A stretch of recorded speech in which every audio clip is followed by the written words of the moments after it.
नमस्कार दोस्तों, मेरा नाम समीर शरद देशकर, मैं नागपुर शहर में रहता हूं और एटोमी इंडिया में एज ए डिस्ट्रीब्यूटर करके काम करता हूं। आज हम बात करने वाले मोटापा। हमारे देश की, दुनिया की बहुत बड़ी समस्या है मोटापा, और इसका इलाज भी बहुत सरल है। जैसा मोटापा बढ़ जाता है, मोटापा होने के कारण हमको बहुत सारी बीमारी से ग्रसित हो जाते हैं, तो इसका इलाज भी क्या है? इसका इलाज भी बहुत सिंपल है। कैलोरीज को बर्न करना, कैलोरीज को कम सेवन करना। अगर कैलोरीज को बर्न करते आ गया, कैलोरीज का सेवन कम करते आ गया, तो हम मोटापे से बच सकते हैं, मोटापे को कम कर सकते हैं। लेकिन आप कहोगे होता कैसे, इसके लिए क्या करना होगा? तो चलिए देखते हैं क्या करना होगा। तो मोटापा क्या है? मोटापा एक रोग है। उपयोग में आने वाली ऊर्जा से अधिक ऊर्जा अगर आदमी ग्रहण कर लेता है, फिर से बोल रहा हूं, उपयोग में आने वाली ऊर्जा से अधिक ऊर्जा अगर आदमी ग्रहण कर लेता है तो मोटापे के तरफ कदम बढ़ाता है। जब इस ऊर्जा के कारण व्यक्ति का वजन 20% ज्यादा हो जाता है, जो वजन है अभी उससे 20% ज्यादा हो जाता है ऊर्जा के कारण, तब उसे मोटापा कहा जाता है। और मोटापे के कारण हाई बीपी की समस्या, हृदय रोग की समस्या, मधुमेह की समस्या, चलने फिरने की समस्या, वजन बहुत ज़्यादा हो जाता है शरीर का इसलिए झुकने की समस्या, इस तरह की अनेक समस्याओं का सामना करना पड़ता है। नहीं समझे मैं क्या कह रहा हूँ? मैं ये कह रहा हूँ कि जिस तरह भारत ने अपना परचम पूरी दुनिया में लहराया हुआ है, जब से 5 साल, 6 साल, 10 साल से अभी देख रहे होंगे, भारत का नाम हर जगह लिया जा रहा है, हर इंडस्ट्री में लिया जा रहा है, हर जगह, हर देश में भारत का परचम, भारत का झंडा लहरा रहा है। उसी तरह से मोटापे के अंदर भी भारत दुनिया के अंदर में 5वें नंबर पे, भारत दुनिया के अंदर 5वें नंबर पे। अगर हम इस पे कंट्रोल नहीं कर पाए तो आने वाले दिनों में हम चौथा, तीसरा, दूसरा, पहले नंबर पे भी पहुंच सकते हैं। मोटापे से ग्रसित हो सकता है हमारा देश। तो इसीलिए मोटापे पे काबू पाना बहुत जरूरी हो चुका है हमारे देशवासियों को, स्पेशली बात करूं भारत के रहने वाले देशवासियों को।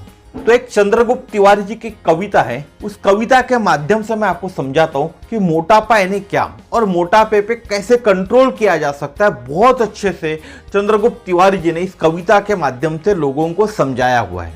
जीभ दनादन दंड करे, पकवान प्रहार प्रचंड करे, मन तन का सुख नहीं रखता, नीत क्रिया अविरत अखंड करे। नीत क्रिया अविरत अखंड करे। ऊर्जा प्रचुर उपयोग नहीं, ऊर्जा प्रचुर उपयोग नहीं, ये असंतुलन है, सही नहीं। क्या है ये? असंतुलन है, सही नहीं। जब वसा बदन है जम जाता, जब वसा बदन है जम जाता, मेंढक सा तोन निकल आता, मेंढक सा तोन निकल आता। आपने देखा होगा बहुत से लोगों की तोन निकल कर आती है, ऐसी बड़ी बड़ी मेंढक समान तोन निकल आती है। न व्रत उपवास योगा कसरत, न व्रत उपवास योगा कसरत, न श्रम करने की है फुर्सत, न श्रम करने की है फुर्सत। भोजन पश्चात वारी सेवन, भोजन पश्चात वारी सेवन, शैया धारण की हो हसरत, शैया धारण की हो हसरत। फिर बहे पसीना सांस फूले, फिर बहे पसीना सांस फूले, और चलना दूभर हो जाता है, और चलना दूभर हो जाता है। व्याधिग्रस्त काया बेड़प, व्याधिग्रस्त काया बेड़प, हां कहते हैं इसे मोटापा। व्याधिग्रस्त काया बेड़प, हां कहते हैं इसे मोटापा। तो ये तिवारी जी की एक कविता थी। क्या कहते हो? जीभ दनादन दंड करे। हमारी जीभ ललचाती हर चीज खाने को और हम उसको खाते जाते, और ऐसा खाते, इतना प्रचुर मात्रा में हम खाते हैं कि हमको उसकी जरूरत ही नहीं होती। जितने ज़्यादा ऊर्जा की हमको ज़रूरत नहीं होती, उससे ज़्यादा ऊर्जा हम ग्रहण कर लेते, जिसके कारण हम मोटापे की तरफ बढ़ते। मैंने आपको पहले भी इसके परिभाषा बताया हूँ मोटापे की, उसमें भी मैंने बताया कि अधिक ऊर्जा का सेवन करने से हम मोटापे की तरफ बढ़ते। तो ये कविता भी यही करी कि अधिक ऊर्जा का सेवन हम कर लेते, हम व्यायाम नहीं करते, कसरत नहीं करते, कुछ भी नहीं करते, जिसके कारण और मोटापा बढ़ता है। ना उपवास करते, ना कोई व्रत करते। उसके बाद कवि महोदय कहते हैं कि हम लोग जब ये सब चीजें हो जाती है, जब हम उठना फिरना घूमना चालू करते, जब मोटापे से हम ग्रसित हो जाते, तब हम हांफना चालू करते। थोड़ा सा अभी पसीना आया, हम हांफना चालू करते, क्योंकि हमारा शरीर के अंदर में बहुत सारे रोगों ने घर कर लिया होता है और हमारा शरीर बेडअप हो जाता है, और इसी को मोटापा कहा जाता है। नहीं समझे? एक कहानी के माध्यम से भी समझाता हूं। एक दयालु राजा था एक राज्य के अंदर में, उसकी प्रजा उससे पहले बहुत प्यार करती थी, लेकिन कुछ दिनों से उसकी प्रजा उससे प्यार नहीं करती थी, क्योंकि उसका राजा जो था ना उस राज्य का, वो आलसी हो गया था। वो दिन भर सिर्फ सोने का और खाने का काम करता था, दिन भर सिर्फ सोने का और खाने का काम करता था। उसके जो राज्य के मंत्री थे वो भी परेशान हो गए थे, राजा का क्या करे, राजा को क्या सलाह दे, सिर्फ दिन भर खा रहा है, पी रहा है और मस्त रह रहा है, बिस्तर से भी उठ नहीं रहा है। नित्य क्रिया करने के लिए भी बहुत मुश्किल से राजा बिस्तर से उठ रहा था। ऐसे ही दिन गुजरते गए, साल गुजरते गए और राजा को आभास हो उस चीज का कि वो अपना शरीर भी हिला नहीं पा रहा है, नीचे उतर भी नहीं पा रहा है, पैर भी नहीं रख पा रहा है नीचे में, बिस्तर के नीचे पैर भी रखने में असफल हो रहा था। राजा ने जब एहसास हुआ तब उसने मंत्रियों को बुलाया और मंत्रियों को कहा कि आजू बाजू के जितने भी वैद्य है, आजू बाजू के राज्य से, हर जगह से वैद्य बुलाओ और मुझे इस मोटापे से छुटकारा दिलाओ। तो मंत्रियों ने दवंडी पीटने का काम किया, हर जगह दवंडी पीटी, हर राज्य में जा जाकर बताया कि हमारे राजा को जो मोटापे से छुटकारा दिलाएगा उसको बहुत बड़ा पारितोषिक इनाम मिलेगा। यह सुनकर राजा के दुश्मन राज्य थे, जो राजा के दुश्मन राजा थे, दुश्मन राज्य थे, वो राजा पे हंस रहे थे और आक्रमण करने की सोच रहे थे, क्योंकि राजा तो अब कुछ कर नहीं सक रहा था। ऐसे ही दिन चलते गए, गुजरते गए, पैसा खर्चा होता गया, अमाप समाप पैसा राजा ने खर्चा कर दिया, लेकिन कोई भी वैद्य उसको ठीक नहीं कर पाया। जितने भी वैद्य आते थे राजा को ठीक ही नहीं कर पाए। तो एक बार एक सन्यासी इस राज्य में आया और ये सन्यासी के बारे में जब राजा के मंत्री को पता चला, बहुत बड़ी चमत्कार करता है सन्यासी, तो राजा के मंत्रियों ने राजा से कहा कि वो एक सन्यासी हमारे राज्य में आया हुआ है, वो आपके मोटापे के ऊपर में, आपके बीमारी के ऊपर में कोई ना कोई इलाज कर सकता है, आपको उनको बुलाना चाहिए, उनसे बात करना चाहिए। राजा भी तैयार हो गया। राजा ने मंत्रियों को बोला, जाओ आप उस सन्यासी को लेकर आओ मेरे पास में।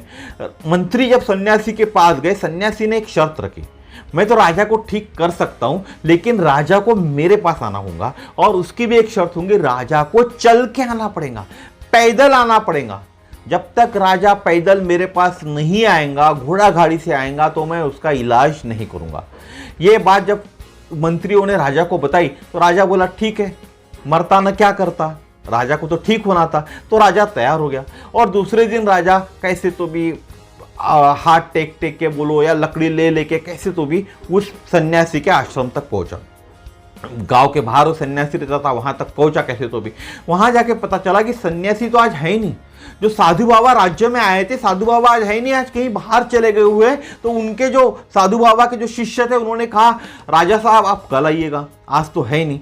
दूसरे दिन राजा फिर आया। ऐसे ही हफ्ता भर, 1.5 हफ्ता, 10 दिन चलता रहा और धीरे धीरे राजा को एहसास हुआ कि उसका वजन कम होते जा रहा है, वो चलने फिरने में सक्षम होते जा रहा है, अच्छे से चल रहा है, फिर रहा है, घूम रहा है। और उस बात समझ में आ गई उसके कि ये सन्यासी मुझसे क्यों नहीं मिल रहा था, सन्यासी मुझको कसरत करने के लिए, मुझे चलने फिरने के लिए, उकसाने के लिए मुझसे मिल नहीं रहा था। और राजा ने उस बात को समझकर खुद को उस चीज में ढा दिया, खुद की कसरत करने लग गया, राज्य का फिर कारोबार संभालने लगा और उसका जब सेहत ठीक हो गई, अच्छी तरह से राज्य का कारोबार चलने लग गया, मोटापे से जो ग्रसित था, मोटापा उसका कम हो गया और इसके कारण उसकी प्रजा भी उससे खुश हो गई थी। तो आप समझ रहे होंगे मैं क्या कहना चाह रहा हूं कि सिर्फ दवा खाने पीने पे कंट्रोल करने से नहीं होगा, आपको इसके लिए खाने पीने के साथ कंट्रोल करने के साथ साथ आपको व्यायाम भी करना पड़ेगा, कसरत भी करनी पड़ेगी। अब देखते हैं आयुर्वेद के अंदर में मोटापे पे क्या इलाज बताया हुआ है। आयुर्वेद 5000 साल पुराना है हमारे देश का,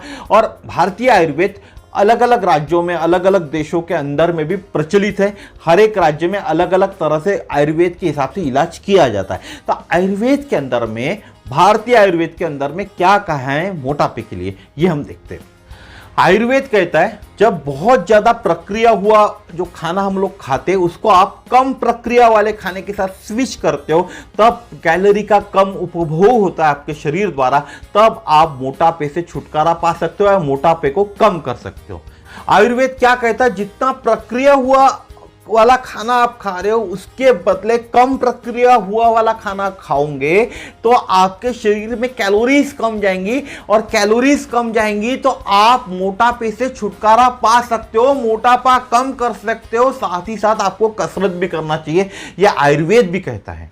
और आयुर्वेद ये इसलिए कहता है कि जब आप कम प्रोसेस वाला खाना खाते हो तो आपके शरीर के अंदर में बहुत मात्रा में प्रोटीन, वसा, फाइबर जाता है और ये प्रोटीन, वसा, फाइबर आपको बहुत देर तक, बहुत समय तक भूख लगने के एहसास को दबाए रखता है। आपको लगता ही नहीं है आपको भूख लगी हुई। इसलिए कम प्रोसेस वाला खाना खाना चाहिए जिससे आपको लगेगा, यानी प्रोटीन, वसा और फाइबर आपके शरीर के अंदर में जाना चाहिए। कम प्रोसेस वाला, ज़्यादा प्रोसेस किया हुआ नहीं चाहिए, जिसके कारण आपके शरीर को, आपके पेट को, आपके दिमाग को यह एहसास रहेगा कि मुझे अब भूख नहीं लग रही है। और इसी के कारण कैलोरी का कम सेवन होता है और मोटापा कम करने में मदद होती है। जितने भी लोग मोटे हैं, अगर वो लोग कम प्रोसेस वाला खाना खाएंगे तो मोटापे को कम कर सकते। लेकिन समस्या ये है कि हम लोग इस तरह का कम प्रोसेस किया वाला खाना खा नहीं सकते। हम जब भी बाहर जाते तो ललचा जाते, हमारी जीभ ललचा जाती है। जो कविता है ना, जैसा जीभ दनादन दंडक वो करे वाली जो बात थी, वैसे ही होता है। हम ललचा जाते, पानी पूरी देखते, भेलपूरी देखते, पाव भाजी देखते, कहीं पिज़्ज़ा बन रहा है, बटर बन रहा है, डबल बटर, ट्रिपल बटर के साथ हम खाते, आमलेट भी डबल बटर के साथ खाते। तो ये हमारे वो प्रोसेस किया हुआ फूड हम जब खा रहे तो हमारे इसके अंदर में कैलोरीज कम कैसे होंगी? तो इसके लिए इसी आयुर्वेद के तहत, इस आयुर्वेद जो कहता है वैसा ही हम एक प्रोडक्ट आपके वजन कम करने के लिए लेकर आए हुए। आयुर्वेद के ऊपर हम नहीं है। भारतीय आयुर्वेद जो कह रहा है कि आपको प्रोटीन, वसा, फाइबर युक्त कम प्रोसेस वाला फूड खाना चाहिए अगर आपका वजन आपको करना है, कम करना है। तो हम भी आपके लिए, आपका वजन कम करने के लिए एक ऐसा ही प्रोडक्ट लेकर आए हुए जिसके अंदर प्रोटीन भी है, फाइबर भी है, वसा भी बहुत विपुल मात्रा के अंदर में, और उन फाइबर को हम कभी भी ग्रहण ही नहीं करते। हमारे रोज के खाने में उसको हम ग्रहण नहीं करते। अगर आप इसको अपनाते हो, ये प्रोडक्ट को अगर आप अपनाते हो तो डेफिनेटली आपका वजन कम होगा। इसीलिए हम लोग आपके सामने लेकर आ रहे हैं एटॉमी बैलेंस लाइफ। एटॉमी बैलेंस लाइफ यानी एक तरह का जो प्रोसेस फूड आप खा रहे वैसा प्रोसेस फूड नहीं है, कम प्रोसेस फूड होता है ये, और मिनरल्स, प्रोटीन, वसा से भरपूर होता है। इसको सिर्फ आपके दिन के 2 फूड के साथ आपको इसको लेना है, यानी दिन के 2 फूड आप जो लोगे उसके बदले आपको एटॉमी बैलेंस लाइफ लेना है, सुबह के नाश्ते के जगह और रात के खाने के जगह।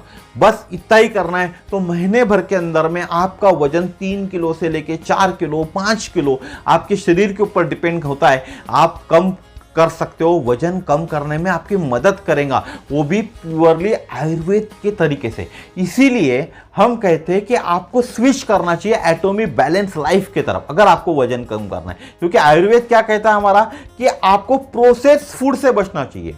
प्रोसेस फूड का कम सेवन करके, जितने भी बहुत ज़्यादा प्रोसेस फूड होता है उसका कम अगर आप सेवन करते हो तो आपका वजन आप घटाने में मदद कर सकता है, आपका वजन आप हेल्दी तरीके से कम कर सकते हो। लेकिन साथ ही साथ आपके शरीर के अंदर में फाइबर भी चाहिए, विटामिन भी जाना चाहिए, प्रोटीन भी नहीं जाना चाहिए, ये भी कहता है आयुर्वेद। तो इसीलिए हम लेकर आए हुए एक हेल्दी वे में आपका वजन कम करने के लिए एटॉमी बैलेंस लाइफ। सिर्फ दिन के 2 फूड आपको एक्सचेंज करना है एटॉमी बैलेंस लाइफ के साथ में, और आप पाओगे कि आपका वजन 3 से 5 किलो 1 महीने के अंदर में कम हो गया। अप्रॉक्स बता रहा हूं, किसी का 2 किलो भी हो सकता है, किसी का 3 भी हो सकता है, किसी का 4 भी हो सकता है, किसी का 5 भी हो सकता है। डिपेंड करता है आप साथ में कितनी कसरत करते हो, साथ में कैसा खाना खाते हो। एक टाइम का खाने के अंदर अगर बहुत ज़्यादा मात्रा के अंदर में आप पता कर रहे बटर ही बटर खा रहे, घी खा रहे, तो हो सकता है वजन थोड़ा कम हो। तो हमारे एटॉमी बैलेंस लाइफ के अंदर में 43% आइसोलेटेड सोया प्रोटीन है। जौ है, नेकेड जौ भी इसके अंदर में आती है। पहला आता है जौ, दूसरा आता है नेकेड जौ, ठीक है। तीसरा आता है ग्लूटिनियस चावल, एक तरह का राइस होता है, वो राइस आता है। ब्लैक राइस आता है, ब्लैक राइस भी हमारे यहाँ घर में तो यूज नहीं होता। उसके बाद ब्राउन राइस भी हम लोग इसके अंदर में मिक्स किया हुआ है।